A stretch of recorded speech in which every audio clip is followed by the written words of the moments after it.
Terima kasih Anda masih bersama kami di Dua Arah. Mas Yakub, jadi merujuk dari pernyataan terakhirnya Pak Jokowi di Barreskrim, saya merasa kasihan. Tapi ini udah keterlaluan. Jadi pertanyaannya Pak Jokowi jadi nggak memidanakan Mas Roy? Ya sampai sekarang sih kami masih pada prinsipnya kami Mbak. Jadi belum ada rencana kami untuk mencabut laporan apapun. Karena kan ada dua perkara ya Mbak. Yang pertama kemarin Barreskrim di mana Pak Jokowi dituduh ijazah palsu. Kemudian sekarang sudah dihentikan walaupun sudah bertahun-tahun ini sebenarnya kan Pak Jokowi tidak melakukan apa-apa dan diserang terus, dituduh terus tidak melakukan apa-apa. Sekarang Pak Jokowi kemarin melaporkan ke Polda menggunakan hak hukumnya loh. Dan sekarang ada lagi narasi seakan-akan kok mengkriminalisasi, itu kan kami sayangkan juga.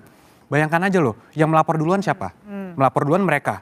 Sekarang Pak Jokowi melapor, dibilang kriminalisasi. Kalau mau kriminalisasi berarti kan yang melapor duluan yang kriminalisasi berarti kan. Oh, ditudingnya katanya malah dikriminal. Tapi bentar Mbak, karena itu yang pertama. Yang kedua, Pak Jokowi selama ini kan diam saja. Bertahun-tahun dituduh ijazah palsu diam. Sekarang menggunakan hak hukumnya dikatakan kriminalisasi. Jadi kan agak lucu. Jadi tapi ya masyarakat mungkin bisa menilai lah. Kalau itu. Nah, katanya agak lucu. Enggak, jelas banget. Artinya gini loh. Oke lah pasal 310, 311 itu pencemaran baik atau fitnah, kemudian 27A ya. Itu mungkin masih bisa itu debatable. Tapi dipakainya pasal 32 dan 35, saya berulang kali mengatakan 32 dan 35 itu pasal untuk ketika Undang-Undang ITE itu dulu dibuat. Dan saya termasuk salah satu perancang Undang-Undang ITE, saya membuat naskah akademiknya. Itu tujuannya bukan untuk mempidanakan orang. Itu tujuannya untuk kalau ada orang melakukan transaksi elektronik dengan alat bukti yang palsu, maka ada transmisi elektronik, ada mengubah, itu kemudian dia dipidana dengan 32. Atau membuat sesuatu yang tidak benar, menjadi benar. Dan itu yang dibahayanya, ancaman hukumannya memang tinggi banget, ada 8 tahun dan 12 tahun. Tapi menarik tadi yang katakan Prof ya, bahwa dengan adanya aturan MK yang baru bahwa yang namanya pejabat negara, yaitu kemudian tidak lagi bisa menggunakan pasal 27A, itu menarik. Pak Jokowi itu sekarang adalah Dewan Pengarah di Danantara, pakai uang rakyat juga gajinya gitu. Dan dia tidak boleh sebenarnya menggunakan pasal itu karena bukan sebagai rakyat biasa lagi. Jadi ini memang benar banget ya, seorang yang masih pejabat negara mempidanakan rakyatnya. Nah itu sebentar, itu saya harus klarifikasi dulu. Di situ bahwa Pak Jokowi dibilang seakan-akan adalah pejabat negara sebagaimana dalam putusan MK itu. Mas? Nah itu salah, itu saya sebutkan salah besar ya. Karena contoh Dewan Pengarah Danantara, ada Ray Dalio di situ.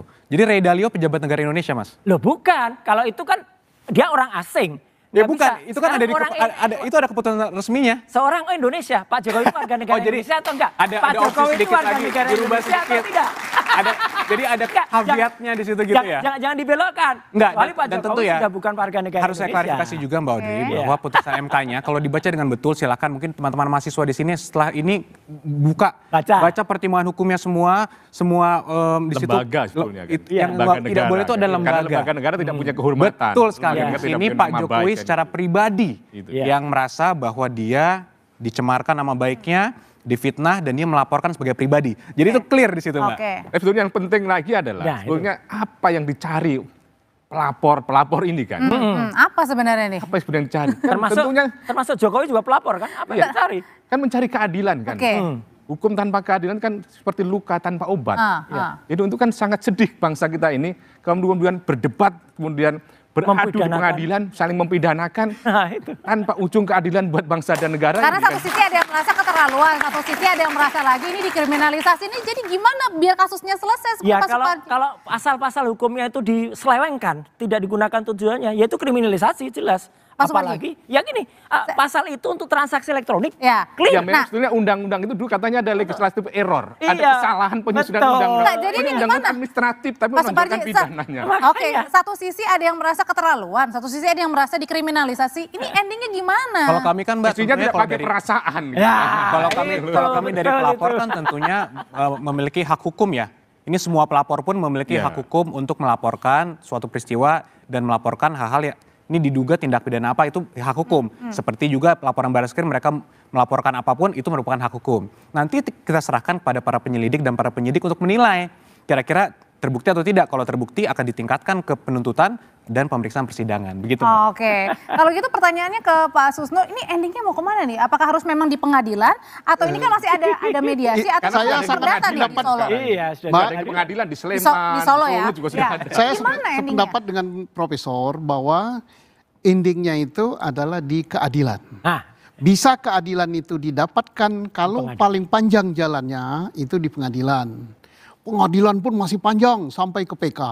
Tapi kalau kita mencari jalan pendek, everybody happy, bisa saja sampai tingkat penyelidikan dia selesai, sampai tingkat penyidikan dia selesai, atau tingkat penuntutan pun yang jarang sekali kita mendengar penghentian penuntutan kan jarang kan. Oke. Nah, Keadilan artinya itu sekarang kan sebetulnya kan apabila keadilan sudah dirasakan oleh semua pihak, tentunya pengertian keadilan itu bukan berarti masing-masing dapatnya sama-sama 3, sama-sama 2. Mungkin ada di perasaan. keadilan ini kan sekarang sudah berubah kan. Keadilan korektif, rehabilitatif, restoratif, Berarti bukan artinya keadilan harus membalas kan gitu loh. Dan ini Retributif adalah gitu. pelajaran bagus bagi anak bangsa dan bagi mahasiswa, dan apa yang kita dapat malam ini sama dengan berapa 4 semester SKS ini. dan SKS. Paling cepat lagi Pak Susno, kalau dari awal tunjukkan ijazahnya, selesai. Udah ngapain. Selesai durasinya. Tunggu, tadi Mas bilang tunjukkan ijazah selesai. Maksudnya kalau kita tunjukkan selesai nih semua Mas? Loh kalau ijazah itu ditunjukkan, Ya, itu kemudian selesai masyarakat maksudnya. bisa melihat, Iya. insya Allah Ijazah yang kalau mana? memang Ijazah yang asli, mana dulu? ijazah yang asli, kita bisa lihat itu asli selesai. Oke. Oke.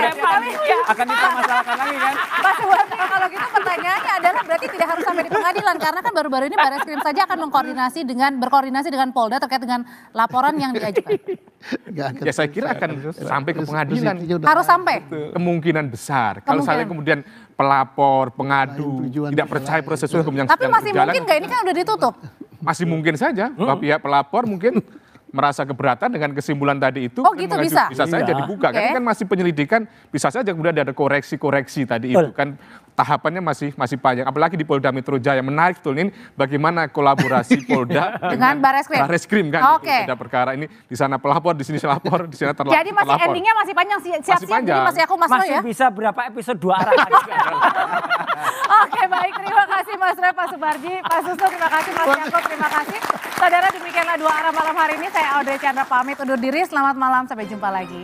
Terima kasih. Mas Yakob, terima kasih ya.